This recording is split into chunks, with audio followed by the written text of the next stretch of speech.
Olá a todos, estamos aqui no Centro Espírita Dr. Eduardo Chateaubriand, da cidade do Paraíba.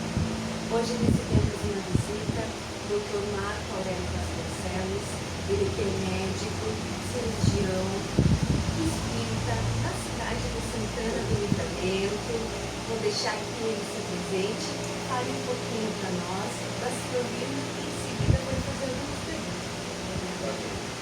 Nós viemos aqui para trazer um pouquinho, fazer uma pequena palestra que a gente possa auxiliar as pessoas. É um trabalho que a gente vem constantemente desenvolvendo, de procurar sempre trabalhar o amor de Cristo, levar uma mensagem de amor, de estímulo, de fé, né, às pessoas que eu acho que é uma missão de todos nós espíritas, né, de levar o espírito onde a gente possa. E eu desenvolvo meu trabalho como médico em Santana do Livramento. Nós realizamos um trabalho assistencial da Associação Médico Espírita de Livramento, da qual sou vice-presidente.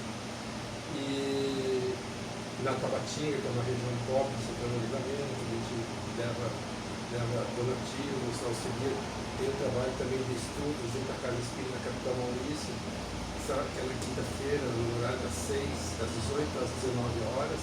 A gente tem um momento de estudo, né? Estamos estudando as obras de Evangelho, e a partir das 19 às 20 horas a gente tem uma palestra pública do Evangelho e depois passes espirituais. E aos sábados de manhã também na Casa Espírita Capital Maurício a gente trabalha com passes espirituais das 8 ao meio-dia. É um trabalho incessante, né? A gente sempre tem. Além desse trabalho, nós temos um estudo na segunda-feira das obras de Allan Kardec, que são realizadas das 18 às 19 horas. Doutor Marco Aurélio, como o senhor bem falou, veio trazer para nós uma palavra de amor, né, do Evangelho, do Cristo. Mas o senhor, como médico, eu não tenho como não lhe perguntar, e até para a gente conversar um pouco a respeito de como o Espiritismo trata a ciência, vê a ciência. Explique para nós um pouquinho dessa relação, Espiritismo e ciência. O Espiritismo trata a ciência com muito respeito. Tá? A ciência faz parte da evolução da humanidade. Nada se descobre na ciência, em termos de conhecimento, que não tenha o aval da espiritualidade de Deus, no sentido evolutivo do planeta. Então, tudo que nós produzimos na ciência produz, o Espiritismo, a doutrina espírita, está sempre comungando. Se, como diz o Chico, né, conversando com Emmanuel, Chico questiona Emmanuel, mas meu irmão, escreveu num dos livros dele, isso não está ferindo a doutrina espírita? E Emmanuel diz para ele assim, ó, se está ferindo a doutrina espírita, siga a ciência e esqueça. Por quê? Porque ciência e doutrina espírita, elas andam comungadas, andam juntos. Não? A gente, no nosso trabalho no dia a dia, a gente vê fenômenos espirituais que são muito bonitos. Tá? Por exemplo, durante o ato anestésio, nós entramos no estado de torpor, né? Pelas medicações anestésicas, nós adormecemos, perdemos a consciência, o nosso espírito fica mais como se a gente estivesse no sono profundo, o espírito se desliga mais do corpo físico. Nesse momento, a gente tem visto alguns exemplos de situações em que as pessoas acordam do procedimento anestésico, conversando com entidades, com espíritos familiares que já se foram. Nós tivemos uma moça que um dia acordou numa cirurgia, relatando, chamando pela mãe desesperada, né? Porque naquele momento ela estava conversando com essa mãe, matando a saudade dela.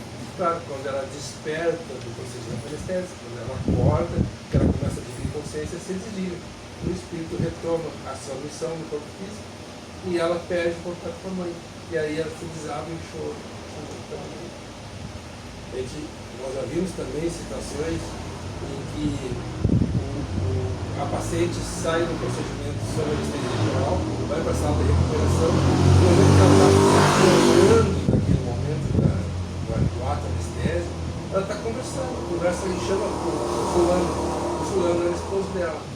E as gurias do bloco, quando ouviram ela chamando fulano, foram falar com os familiares lá de fora e chamaram: cadê fulano? Ela está perguntando por fulano. E o pessoal falou: como fulano? Faz 3 anos que ele morreu. Aí elas se assustaram e vieram correndo perguntar para mim, sabe, que eu sou espírita, né? Perguntar para mim, mas não, está acontecendo algo no nosso filho, elas apavoradas. A paciente está chamando uma pessoa, conversando, ela estava conversando com o marido, o espírito do marido, conversando literalmente as medidas assistidas que ela fez, e ela falava o nome dele e tudo. E aí quando ela adquiria consciência, quando eu cheguei nela, ela já estava saindo daquele estado todo forte. Então veja como a ciência, ela está junto da espiritualidade. As coisas andam juntas, não podemos separar a ciência e isolar a ciência da espiritualidade. É lógico que a espiritualidade ela tem um conhecimento muito mais profundo que a ciência não alcança. A ciência está bem para trás, mas a espiritualidade respeita muito a ciência, né? E é assim que tem que ser. Perfeito. Doutor, vou lhe fazer uma pergunta.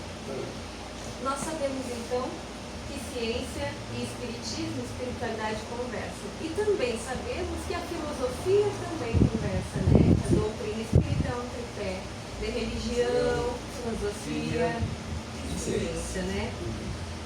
E neste conhecimento, nós sabemos que a Terra não escapa à lei da evolução e nós estamos aí numa fase de transição, né? A nossa transição planetária. Tem linhas que falam que nós já estamos na era da regeneração, outras que nós ainda estamos nos preparando. Queria te ouvir, doutor, fala para nós. Eu acredito que a transição planetária já está se estabelecendo, né? A gente vê a modificação das pessoas, dos jovens, a maneira de pensar, de viver, de olhar o mundo. A gente vê o mundo crescendo, as pessoas olham com um pouco de desânimo sobre o futuro. Eu não olho, eu não vejo assim, eu vejo com alegria, que eu acho que o mundo está se transformando para melhor, né?